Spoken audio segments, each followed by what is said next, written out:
A to Z study point प्यारे दोस्तों, जैसा कि देख रहे जिला ग्रामीण विकास शाखा पश्चिमी सिंहभूम चाईबासा की तरफ से एक बहुत बड़ी अपडेट आ चुकी है मनरेगा के तहत। तो इसमें से किस किस पद के लिए वैकेंसी आई भी है, इसके बारे में हम एक एक करके देखेंगे। जैसा कि देखिए वैकेंसी आपकी आई भी है प्रखंड कार्यक्रम पदाधिकारी के लिए, तकनीकी सहायक कनीय अभियंता के समकक्ष के लिए, लेखा सहायक के लिए, कंप्यूटर सहायक के लिए और ग्राम रोजगार सेवक के लिए। ग्राम रोजगार सेवक के लिए अनरिजर्व कैटेगरी से 14 सीट हैं, कंप्यूटर सहायक के लिए अनरिजर्व कैटेगरी से 1 सीट है। और यहाँ से यदि देखा जाए तो आप देखिए तकनीकी सहायक के लिए अनरिजर्व कैटेगरी से 2 पोस्ट हैं। अनुसूचित जनजाति के लिए यहाँ पर तकनीकी सहायक के लिए 1 पोस्ट हैं और लेखा सहायक के लिए 1 पोस्ट हैं और कंप्यूटर सहायक के लिए 2 पोस्ट हैं और ग्राम रोजगार सेवक के लिए 6 पोस्ट दिया गया है। अनुसूचित जाति की यदि हम बात करते हैं तो इसमें से तकनीकी सहायक के लिए 1 सीट है जैसा कि आप देख रहे हैं, और यहाँ पर ग्राम रोजगार सेवक के लिए 1 पोस्ट है। और यहाँ पर देखें अत्यंत पिछड़ा वर्ग की बात करें तो यहाँ पर 1 पोस्ट प्रखंड कार्यक्रम पदाधिकारी के लिए है और लेखा सहायक के लिए 1 पोस्ट है और कंप्यूटर सहायक के लिए 1 पोस्ट है और ग्राम रोजगार सेवक के लिए 2 पोस्ट है। कुल मिला के बात करें तो यहाँ पर देखिए 23 पोस्ट का वैकेंसी आई हुई है। और इसमें से ये कह रहा है कि समय पर कुछ हो सकता है कि ये जितने भी सीट वैकेंट हैं इसमें बढ़ भी सकती है और घट भी सकती है। नियुक्ति में राज्य सरकार द्वारा निर्गत आरक्षण नीति ही मान्य होगी और आवेदक के द्वारा दिनांक क्या बताया जा रहा है, ध्यान से देखिए दोस्तों, 23/6/2025 से दिनांक 8/7/2025 के अपराह्न 5 बजे तक वेबसाइट आपका दिया हुआ है, देख सकते हैं। इसी वेबसाइट पर केवल ऑनलाइन आवेदन स्वीकार किए जाएंगे। यानी दोस्तों 23 जून से आपका फॉर्म फिलअप होगा और 8 जुलाई तक आपका फॉर्म भरा जाएगा और ये आपकी ऑफिशियल वेबसाइट दे दी गई है और 5 बजे तक फॉर्म को डाल सकते हैं।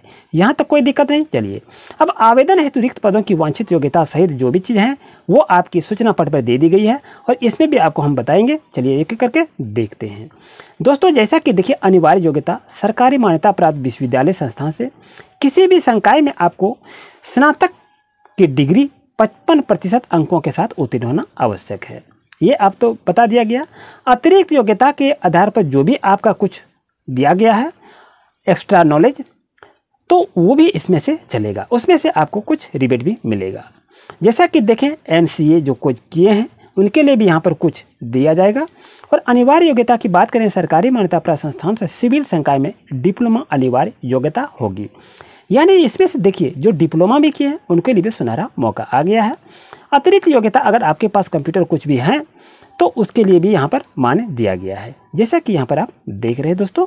और ये देखिए अनिवार्य योग्यता क्या है, सेम टू यू उसमें है BCom ऑनर्स होना चाहिए और यहाँ से देखिए आपका 55% अंकों से उत्तीर्ण होना आवश्यक है और ये सभी तो आप जान ही रहे हैं।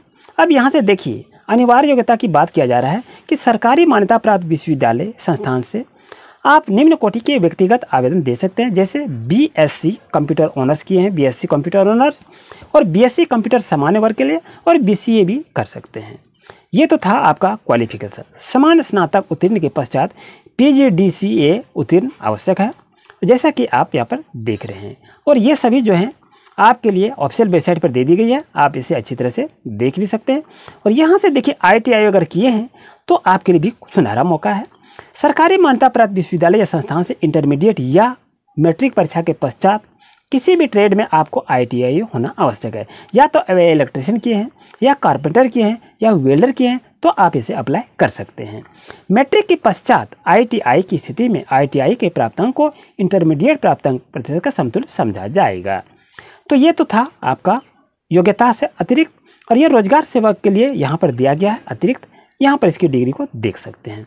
और यहाँ पर देखिए आपसे ये भी कहा गया है कि आखिर उपरोक्त सभी पदों में वर्णित सरकारी मान्यता प्राप्त संस्थान से निर्गत अपेक्षित शैक्षणिक योग्यता ही मान्य होगी। यानी गवर्नमेंट से जो किए हैं उसी का मान्य होगा। अब हम एज की बात करें, एज क्या होनी चाहिए, तो आपको 1/1/2025 को कम से कम 18 वर्ष होनी चाहिए दोस्तों, इस चीज़ को याद रखिए। और इसमें से आयु सीमा जो भी है वो आपको छूट दिया जाएगा। यहाँ पर देखते हैं अनरिजर्व कैटेगरी से 35 वर्ष, दिव्यांगजनों के लिए 45 वर्ष, अनुसूचित जाति जनजाति पुरुष महिला के लिए 40 वर्ष और दिव्यांग के लिए 50 वर्ष, आर्थिक EWS के लिए 35 वर्ष, अगर दिव्यांग हैं तो 45 वर्ष, महिला अनारक्षित आर्थिक रूप से कमजोर EWS के लिए 38 वर्ष और दिव्यांग हैं तो आपका 48 वर्ष दिया जाएगा, जैसा कि आप डेट को देख रहे हैं। राष्ट्रीय आवेदक भारत का नागरिक होना आवश्यक है, ये तो आप जान रहे हैं। तो दोस्तों मैं बता दूं इसकी सैलरी क्या है ये भी आप देख लीजिए। प्रखंड कार्यक्रम पदाधिकारी के लिए देखिए यहाँ पर आपका सैलरी दिया हुआ है। तकनीकी सहायक के लिए सैलरी यहाँ पर दे दी गई है। लेखा सहायक के लिए ये भी सैलरी यहाँ पर दे दी गई है, देख सकते हैं। और कंप्यूटर सहायक के लिए इसकी सैलरी दी हुई है और ग्राम रोजगार सेवक के लिए भी यहाँ पर सैलरी दे दी गई है। तो आप सभी को आप अच्छी तरह से देख सकते हैं। नियम एवं शर्तें ये क्या हैं? उपर्युक्त पदों नियुक्ति पूर्णतः संविदा के आधार पर होगी दोस्तों, इस चीज़ को आप याद रखिए। जैसा कि मालूम होना चाहिए कि इसी तरह से क्लास लेने के लिए अभी चैनल को सब्सक्राइब करें।